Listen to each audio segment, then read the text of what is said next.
Hello everyone, सभी दोस्तों को नमस्ते, सलाम, आदाब। आपके अपने YouTube channel the knowledge success में स्वागत है। आज हम लोग एक फिर विशेष सब्जेक्ट कंप्यूटर्स लेकर आए हैं, जो कंप्यूटर से संबंधित कुछ महत्वपूर्ण प्रश्न लेकर आए हैं जो किसी भी गवर्नमेंट एग्ज़ाम में पूछे जाते हैं।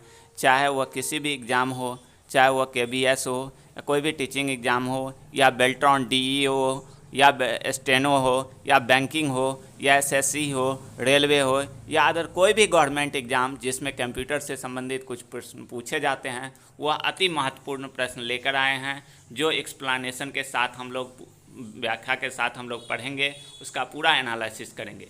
कहते हैं परीक्षा में हर बार पूछे जाते हैं ये सवाल, ऐसे सवाल है जो बार बार इससे पहले भी एग्ज़ाम में पूछे गए हैं और अभी भी पूछे जाते हैं, जिसको आज हम लोग रटेंगे नहीं, समझेंगे कि आखिर यह प्रश्न का जवाब किस तरीक़ा से हम लोग देना है। इससे पहले हम लोग एक कहते हैं कोट्स के साथ स्टार्ट करेंगे।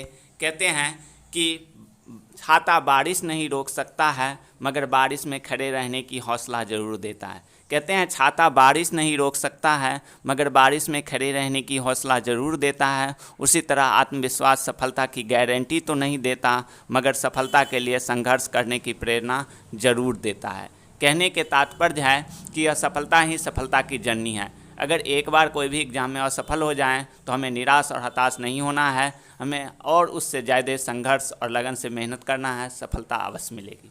चलिए आज हम लोग बिना टाइम व्यतीत किए चलते हैं पहला प्रश्न पे। कहते हैं कंप्यूटर का आविष्कारक कौन है? पहला है वॉन न्यूमैन, दूसरा है JS किल्वी, तीसरा है चार्ल्स बैबेज और चौथा है इनमें से कोई नहीं। आपको सही आंसर टिक आउट करना है। तो आपको पता है कि इसमें से पहला ऑप्शन न्यूमैन है, दूसरा JS किल्वी है, तीसरा चार्ल्स बैबेज है। आपको अंदाज लगाया होंगे ऑप्शन नंबर इसका C होगा, चार्ल्स बैबेज। यहाँ पे एक चीज़ और ध्यान रखिएगा कि option number C Charles Babbage का नाम आप लोग जाने होंगे, कंप्यूटर का क्षेत्र में इसका बहुत ही महत्वपूर्ण योगदान है। इसे हम लोग आधुनिक कंप्यूटर का जनक भी कहा जाता है, यानी कि फादर ऑफ मॉडर्न कंप्यूटर कहा जाता है। अगर यहाँ पे पूछा जाए कि फादर ऑफ मॉडर्न कंप्यूटर किसे कहा जाता है, तब भी ऑप्शन नंबर C ही होगा, चार्ल्स बैबेज। याद रखिएगा। नेक्स्ट क्वेश्चन, दूसरा, सबसे पहला कंप्यूटर का नाम क्या था? इसमें आपको ऑप्शन 4 दिया हुआ है, उसमें से सही ऑप्शन लगाना है कि पहला कंप्यूटर का नाम क्या था। आपको सही आंसर टिक आउट करना है।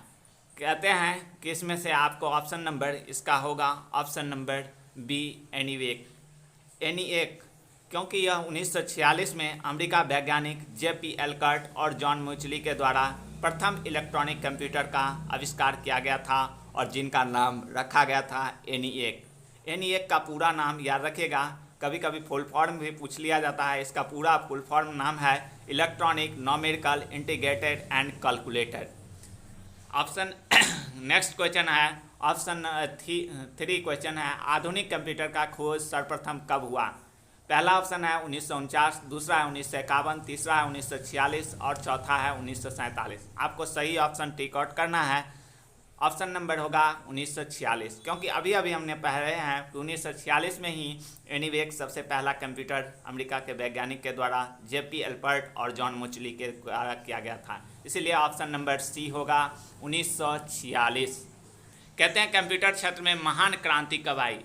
सबसे अधिक क्रांति कब लाया गया, यानी कि कब आविष्कार के रूप में यह क्षेत्र में फैल गया? यह पहला ऑप्शन है 1977, दूसरा ऑप्शन है 2000, तीसरा ऑप्शन है 1955, चौथा ऑप्शन है 1960। आपको सही ऑप्शन टिक आउट करना है। ऑप्शन नंबर D होगा 1960 में।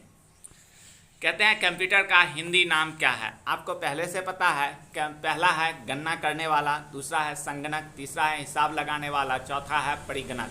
आपको सही ऑप्शन का टिक आउट करना है। आपको पता है कि कंप्यूटर शब्द की उत्पत्ति ग्रीक भाषा कंप्यूट से ली गई है। किससे ली गई है? ग्रीक भाषा कंप्यूट से हुई है, जिसका अर्थ होता है गणना करना। गणना करना, इसे हिंदी में इसीलिए हम लोग संगणक का नाम भी कहते हैं। क्या कहते हैं? संगणक कहते हैं। इसीलिए ऑप्शन नंबर इसका B होगा, संगणक। छठा है क्वेश्चन है, कंप्यूटर साक्षरता दिवस कब मनाया जाता है? पहला ऑप्शन है 5 दिसंबर, दूसरा है 14 दिसंबर, तीसरा है 22 दिसंबर और चौथा है 2 दिसंबर। आपको सही टिक आउट करना है। आपको पता होना चाहिए कि 2 दिसंबर को प्रतिवर्ष कंप्यूटर साक्षरता दिवस के रूप में मनाया जाता है, यानी कि कंप्यूटर लिटरेसी डे, यानी कि ऑप्शन नंबर डी होगा। अगला क्वेश्चन है ऑप्शन 7, क्वेश्चन है 7 नंबर, सीपीयू का पूर्ण नाम क्या है? पहला है सेंट्रल प्रोसेसिंग यूनिट, दूसरा है सेंट्रल प्रोग्राम यूनिट, तीसरा है सेंट्रल प्रोसेसिंग यूनियन और चौथा है इनमें से कोई नहीं। आपको इसका फुल फॉर्म बताना है 7वां का, इसका ऑप्शन नंबर ए होगा। सही फुल फॉर्म है सेंट्रल प्रोसेसिंग यूनिट। क्या है इसका सही ऑप्शन होगा? Central processing unit. इसका सही ऑप्शन सेंट्रल प्रोसेसिंग यूनिट होगा।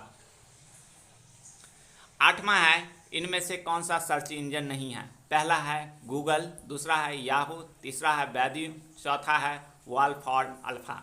आपको पता है गूगल सर्च इंजन है, हम लोग बहुत सारे सर्च करते हैं, यह तो हट गया पहला ऑप्शन। दूसरा है याहू, यह भी हमको पता है सर्च इंजन है। तीसरा और चौथा बचता है बैडू और वॉलफॉर्म। आपको सही ऑप्शन टिक ऑफ करना है। इसमें सही ऑप्शन होगा डी, वॉलफॉर्म अल्फा है। अगला क्वेश्चन है ऑप्शन नंबर 9 का क्वेश्चन है, इनमें से कौन सा इनपुट इकाई है? इनपुट डिवाइस है। कहने का तात्पर्य है इनपुट डिवाइस है। आपको पता है कि 3 डिवाइस कंप्यूटर में होते हैं, इनपुट डिवाइस, आउटपुट डिवाइस और स्टोरेज डिवाइस। कहते हैं माउस, कीबोर्ड, स्कैनर और इनमें से सभी। आपको पता है कि कीबोर्ड भी इनपुट डिवाइस है, माउस भी इनपुट डिवाइस है और स्कैनर भी इनपुट डिवाइस है। तो इसका मतलब ऑप्शन नंबर डी, इनमें से सभी। अगला क्वेश्चन है क्वेश्चन नंबर 10, 1 किलोबाइट कितने बाइट के बराबर होते हैं? 1 किलोबाइट कितने बाइट के बराबर होते हैं? यहाँ पे ध्यान रखिएगा कि हम लोग जो यूज करते हैं वह जो कंप्यूटर की लंबाई मापक के लिए हम लोग यहाँ पे बाइट, किलोबाइट, मेगाबाइट के रूप में यूज किया जाता है। जिस तरह हम लोग लीटर को, मिलीलीटर को मापते हैं, तो उसको दर पदार्थ को, लंबाई चौड़ाई को लेंथ में, मीटर सेंटीमीटर में मापते हैं, इसी तरह कंप्यूटर की लंबाई को मापने के लिए byte, kilobyte, megabyte, gigabyte use किया जाता है। अब आता है कि 1 किलोबाइट में कितने बाइट। आपको याद रखना है यहाँ जो सबसे छोटी इकाई जो होता है वह बीट होता है, और सबसे पहला है 1 नीवल बराबर, याद रखिएगा यहाँ पे 1 नीवल बराबर, नीवल बराबर होता है, नीवल बराबर होता है 4 बीट, 4 बीट। और हमेशा याद रखिएगा, और यहाँ पे पूछा गया 1 किलोबाइट कितने बाइट के बराबर होता है, तो 1 किलोबाइट क्या होता है? 1024 बाइट के बराबर होता है। इसका नंबर ऑप्शन नंबर ए लगेगा, 1024 बाइट। याद रखिएगा 1024 बाइट, 1 मेगाबाइट बराबर 1024 किलोबाइट होता है, और 1 गीगाबाइट बराबर 1024 मेगाबाइट होता है। हमेशा याद रखिएगा। तो इसमें अगला ऑप्शन है, अगला क्वेश्चन है 1 मेगाबाइट कितने बाइट के बराबर? अभी अभी बताए थे 1 मेगाबाइट कितने बाइट के बराबर होते हैं? 1024 किलोबाइट के, यानी कि केबी। इसका शॉर्ट फॉर्म हम लोग क्या यूज करते हैं? केबी। किलोबाइट को हम लोग याद रखिएगा, किलोबाइट को हम लोग यूज करते हैं केबी में, क्या करते हैं? केबी में। और गीगाबाइट को यूज करते हैं जीबी में, और यूज करते हैं, और टेराबाइट को यूज करते हैं टीबी में। अब यहाँ पे 1 गीगाबाइट वाला कितने जीबी होते हैं? अभी अभी हमने बताया से 1024 क्या होते हैं? मेगाबाइट होता है, यानी कि ऑप्शन नंबर इसका बी होगा। अगला है कंप्यूटर में प्रयुक्त आईसी चिप बनते हैं।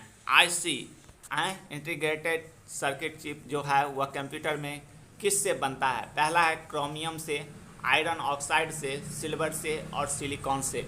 इसमें आपको सही ऑप्शन लगाना है, ऑप्शन नंबर डी होगा, यानी कि सिलिकॉन से बनता है कंप्यूटर के आईसी चिप। ऑप्शन नंबर क्या होंगे? डी होगा, सिलिकॉन। कहते हैं अगला चौथा का है इंटरनेट के पते को पद HTTP का सही विस्तृत क्या है? HTTP का फुल फॉर्म आपको बताना है यहाँ, HTTP, यानी कि कोई भी वेबसाइट हम लोग खोलते हैं तो वहाँ पे HTTP ऊपर में आता है, तो उसका पूरा नाम पूछ रहा है आपसे, क्या है उसका फुल फॉर्म? पहला है हायर टेक्स्ट ट्रांसफ़र प्रोटोकॉल, दूसरा है हायर ट्रांसफ़र टेक्स्ट प्रोटोकॉल, तीसरा है हाइब्रिड टेक्स्ट ट्रांसफ़र प्रोटोकॉल, और चौथा है हाइपर टेक्स्ट ट्रांसफ़र प्रोटोकॉल। आपको सही ऑप्शन चूज करना है। ऑप्शन नंबर 14 का सही ऑप्शन होगा D, hyper text transfer protocol होता है, ऑप्शन नंबर डी। याद रखिएगा। आज का हम लोगों का लास्ट क्वेश्चन है, हम लोग 15 ही क्वेश्चन एक दिन में करेंगे, कहते हैं आज का लास्ट क्वेश्चन है, किसी कंप्यूटर प्रोग्राम के बच्चों के द्वारा प्रयुक्त भाषा का प्रायः कौन सी है। यानी कि कंप्यूटर में प्रयोग प्रोग्राम में बच्चे के द्वारा जो प्रयुक्त की जाती है वह भाषा कौन सी है। पहला है बेसिक, दूसरा है जावा, तीसरा है लोगो और चौथा है पायलट। आपको सही ऑप्शन टिक आउट करना है। इसमें सही ऑप्शन होगा 15 का सी, लोगो। आज हम लोग इसी के साथ ख़त्म करते हैं आज का क्वेश्चन का सीरीज। अगले क्वेश्चन का अगले दिन देखेंगे। अगर आप लोगों को अगर PDF चाहिए तो मेरी टेलीग्राम ज्वाइन कर लेंगे, द नॉलेज सक्सेस। इस पर आपको निःशुल्क PDF मिलेंगे प्रत्येक सब्जेक्ट का, जिस भी एग्ज़ाम का आप तैयारी करते हैं वह। अगर आपको वीडियो मेरा अच्छा लगे तो लाइक, सब्सक्राइब और शेयर करना मत भूलें। अगर आपको कोई भी समस्या हो तो कमेंट बॉक्स में ज़रूर लिखें, ताकि आपका समस्या का समाधान अगले वीडियो में हम कर सकें। इसी के साथ जय हिंद, जय भारत। आप लोग अपना ख्याल रखें और अपनों का ख्याल रखें।